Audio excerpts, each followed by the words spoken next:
Welcome to Reddit Echoes, where the stories that sound too insane to be true are actually someone's real life. In today's video, you'll hear stories that'll have you shouting by the end, "I can't believe someone actually thought this was okay." We'll step into a world where someone is treated like a troublemaker, just for being allergic to nuts. A girl is replaced by an upgraded version of herself. A guy can't fall asleep unless he's touching his girlfriend's chest. Yes, you heard that right. And a self-proclaimed office king gets the most satisfying downfall imaginable. Are you ready?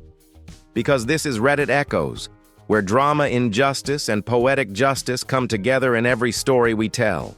Tari 1.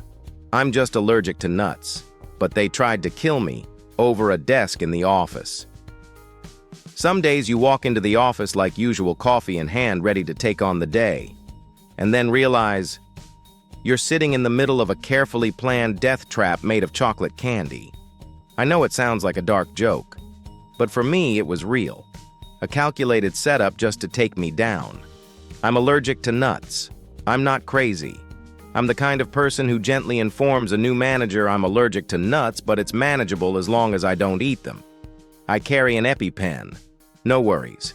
I didn't demand policy changes. No banners saying ban all cashews. I didn't expect people to toss out peanut butter or empty their purses.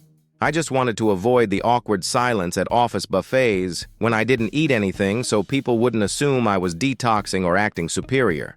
But my new manager, this guy decided to go full hero saves the damsel, even though the damsel was not in danger. Then came the email that changed everything. At 9 a.m. that day, I got an email titled, "To all staff, changes to workplace food policy." The message was short, but it landed like a bomb. Due to employee my name having a nut allergy, all nuts will be strictly banned from the workplace starting today. I almost swallowed my coffee whole. I rushed straight into his office. "Can you maybe retract that email? I really don't need a ban. I just don't eat them myself." But he folded his arms and looked at me like I'd just asked the office to swallow grenades. I'm not getting sued. This is policy. Final decision. And just like that, I became the fun police. The atmosphere shifted the very next day. I wanted peanut butter cookies, but the allergic superstar's here. Welcome to the reign of Queen Sterilizer. I fake laughed, tried to shrug it off, but it kept getting worse. A week later, I arrived at work, turned on my computer, and found a perfect line of Snickers bars placed across my keyboard. The overwhelming smell of peanuts hit me like a slap. A silent message. "You're not welcome here." I told people. No one confessed. HR. They told me to have an honest conversation with your manager. You ever get bullied in a way where no one says a word? No one breaks a rule, but you feel like you're drowning and still have to smile. That was me. I used to dream of a promotion. Now I just wanted to stay alive. Getting transferred to this new department was supposed to be a step forward in my career. I was eager to learn, to prove myself. But now, every time I opened my desk drawer, I feared someone had tampered with my EpiPen. Every giggle behind my back felt like a knife. I didn't want to be the quitter, but I didn't want to die over a prank either. I reached out, and thankfully, someone listened. I went to the head of site, my manager's boss, the one with real power. I told him everything, the email, the looks, the Snickers, HR's indifference. He listened, nodded, then said, "Send me an email. Document every event, every date. I'll look into it."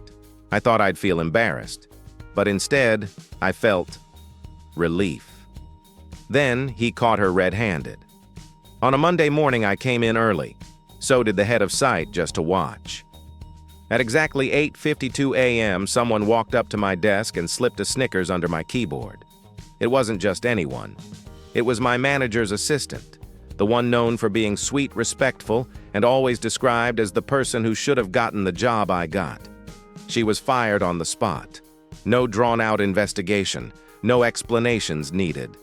The head of site personally escorted her out of the building. That day, the entire office fell silent. But it wasn't over yet. My manager, the one who sent the reckless email and ignored all the warnings, was suspended for internal investigation. The results: no documentation for 4 years, ignored multiple bullying complaints, staff turnover in his department was double the company average. 1 week later, he resigned on his own. No farewell party, no goodbye email. The office sighed in relief like a storm had passed. And then, I got to be me again. 2 more employees left, the same ones who always complained work had gotten too hard. They vanished quietly. We welcomed 2 fantastic new hires from another department, and a new manager, smart, respectful, and doesn't send dumb emails. The head of site called me into his office, looked me in the eyes, and said, "We should have seen this sooner. Thank you for speaking up. I used to want to quit. Now I lead the team. I didn't just survive, I won. And I didn't have to scream or get revenge. All I did was tell the truth and stay standing." The final line. Here it is. I'm allergic to nuts, but they were allergic to competent women. Have you ever been bullied just for existing? Share your story below, because at Reddit Echoes, every voice matters. Story 2. He left me after 7 years for a better version of me, and now he wants me back. There are things you never think will happen to you until they hit you in the face, wearing the smug smile of betrayal. I used to believe that 7 years together meant something solid. A house with a foundation, a roof, and someone ready to build storm walls beside me. But turns out, the man I loved most was just waiting for a newer, shinier version of me to show up so he could uninstall me from his life like an outdated app. We were the perfect couple. At least on Instagram. I met Liam when I was 23, fresh out of college. He was building his career. We moved in together after 2 years, shared everything: bills, a bed, dreams, and even our Netflix password.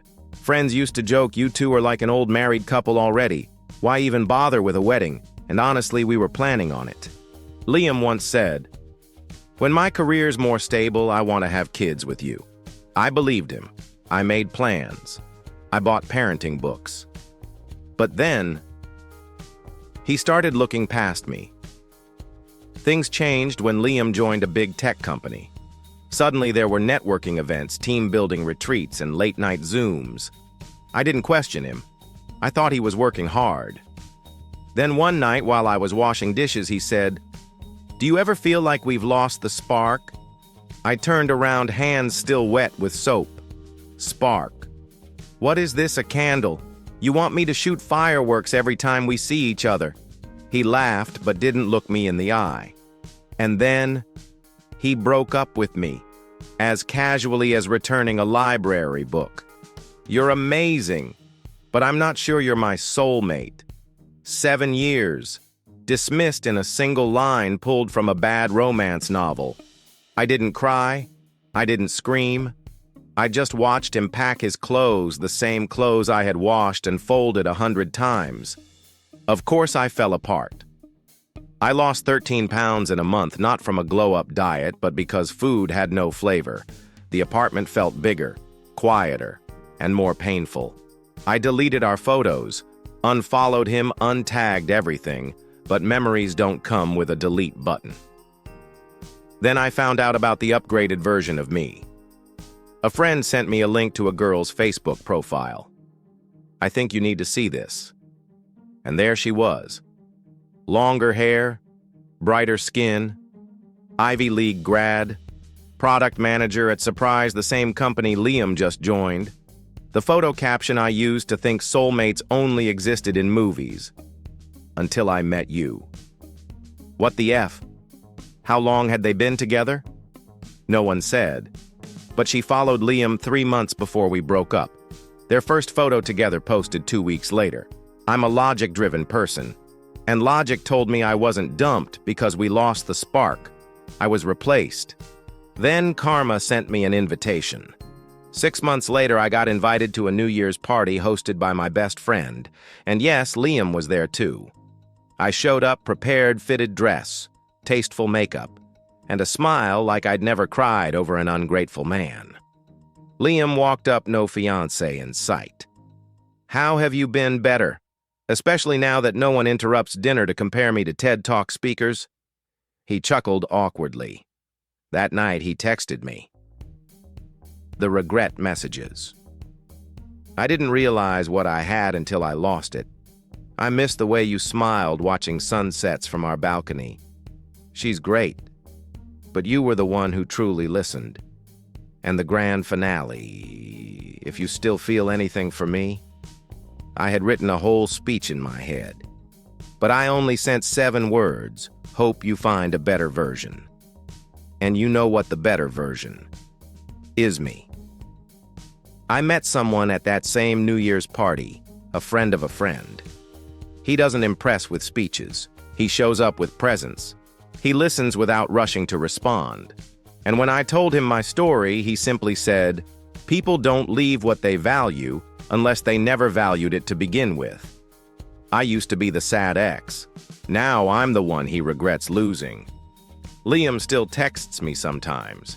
I never reply. I don't need revenge. My growth is the loudest silence he'll ever hear. My final line. I don't need to be a better version of her.